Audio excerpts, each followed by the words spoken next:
আসসালামু আলাইকুম। আন্তর্জাতিক সংবাদে আপনাদেরকে স্বাগতম। শুরুতে জানিয়ে দেব সংবাদ শিরোনামের পরে বিস্তারিত। হাতে থাকা সর্বশেষ আপডেট, ইসরায়েল ও হিজবুল্লাহর সংঘর্ষ বিরতি চুক্তির চূড়ান্ত। এরপরে জানিয়ে দিব গাজায় 14 ফিলিস্তিনি ও 1 ইসরায়েলি সেনা নিহত। আরও জানিয়ে দিব যুদ্ধবিরতি ঘোষণার আগে লেবাননে ইসরায়েলের হামলায় নিহত অন্তত 22 জন। সর্বশেষ জানিয়ে দিব ইসরায়েল ও হিজবুল্লাহ যুদ্ধবিরতিতে যা বলল যুক্তরাষ্ট্র ও যুক্তরাজ্য। শুনছিলেন সংবাদ শিরোনাম, এখন বিস্তারিত।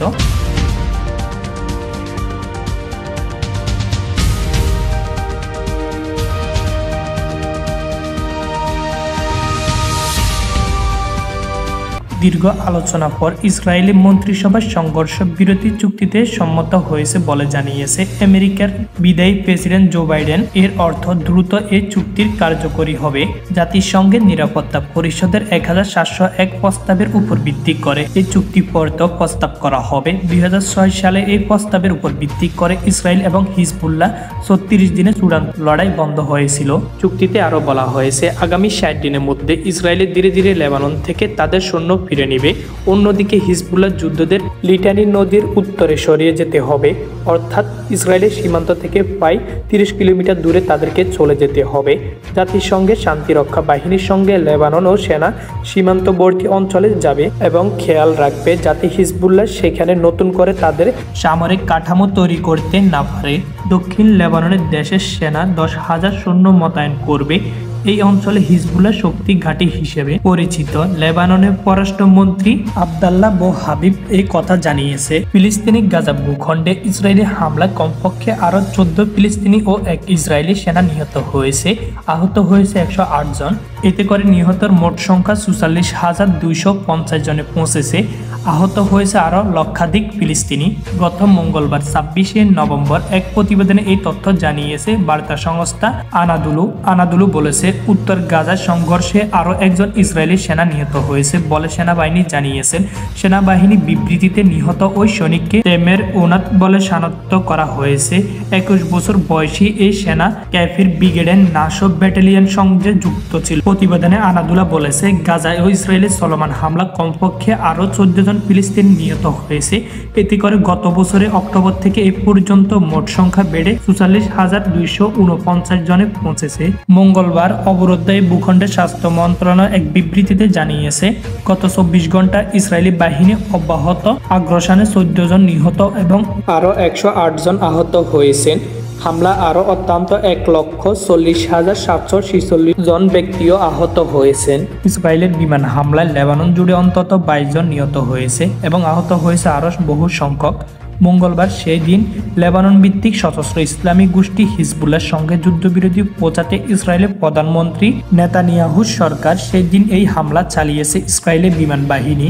লেবাননের স্বাস্থ্য মন্ত্রণালয় বরাত দিয়ে জাতীয় স্থানীয় সংবাদ মাধ্যমগুলো জানিয়েছে মঙ্গলবারে বিমান বাহিনী লেবাননের রাজধানী বৈরুত পূর্ব লেবাননে বালকেবের দক্ষিণ অঞ্চলে এই হামলা চালায়। বুধবার 28শে নভেম্বর থেকে ইসরায়েল ও হিজবুল্লাহর মধ্যকার এই যুদ্ধবিরতি কার্যকর হবে।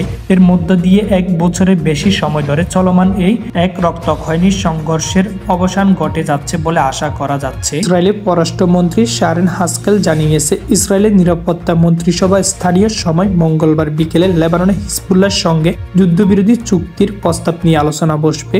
এই দিন জেরুজালেমে হাস্কেল সাংবাদিকদের বলেন, বিষয়টি অত্যন্ত সংবেদনশীল, তাই আমি এর বিস্তারিত নিয়ে আলোচনা করতে চাই না। তিনি সুনির্দিষ্ট সময় উল্লেখ না করে জানান এই বিষয়টি সিদ্ধান্ত নেওয়া ও আলোচনা প্রয়োজন, ভোটও অনুষ্ঠিত হতে পারে। তিনি আরও বলেন মন্ত্রিসভার সদস্যরা কিছু তথ্য জানেন এবং আজ বিকেলে আরো বিস্তারিত জানানো হবে।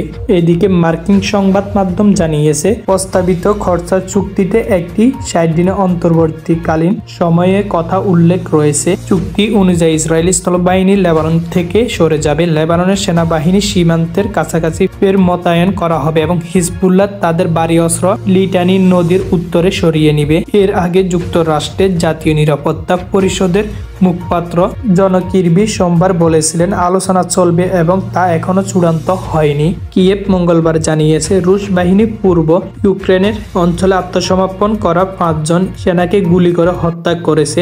আঞ্চলিক প্রসিকিউটর অফিস এর ঘটনা তদন্ত শুরুর কথা জানিয়েছে। মন্ত্রিসভা হিজবুল্লাহর সাথে যুদ্ধবিরতি প্রস্তাবের ব্যাপারে সিদ্ধান্ত নিতে প্রস্তুত। সোমবার দেশটির একজন কর্মকর্তা এই কথা জানিয়েছে।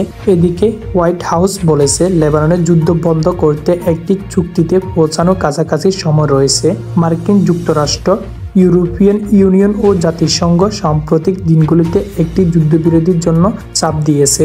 ইসরায়েল ও হিজবুল্লাহর মধ্যে দীর্ঘস্থানীয় বৈরিতা যা শেষ পর্যন্ত সেপ্টেম্বরে যুদ্ধের রূপ নেয়। ইসরায়েলের হামলায় লেবাননে কমপক্ষে 31 জন নিহত হয়েছে। নিহতদের ঘটনা বেশিরভাগ দেশটি দক্ষিণ অঞ্চলে ঘটেছে। নাম প্রকাশ না করার শর্তে একজন ইসরায়েলি কর্মকর্তা এএফপি বলেন, নিরাপত্তা মন্ত্রিসভা মঙ্গলবার সন্ধ্যায় যুদ্ধবিরোধী চুক্তির বিষয়ে সিদ্ধান্ত নিবে। যুদ্ধবিরোধী আলোচনার মধ্যেও লেবাননে হামলা অব্যাহত রেখেছে ইসরায়েলি বাহিনী।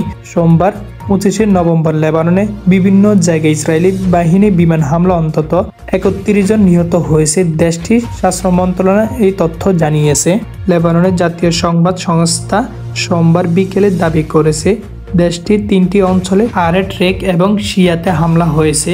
দেশটির স্বাস্থ্য মন্ত্রণালয় জানিয়েছে অধিকাংশ নিহতের ঘটনা ঘটেছে দক্ষিণ লেবাননে। লেবানন ভিত্তিক সশস্ত্র ইসলামী গোষ্ঠী হিজবুল্লাহর সঙ্গে যুদ্ধবিরতি যেতে সম্মত ইসরায়েলের যুদ্ধকালীন মন্ত্রিসভা সব ঠিক থাকলেও শীঘ্রই লেবাননের যুদ্ধবিরতি ঘোষণা দিবে ইসরায়েল।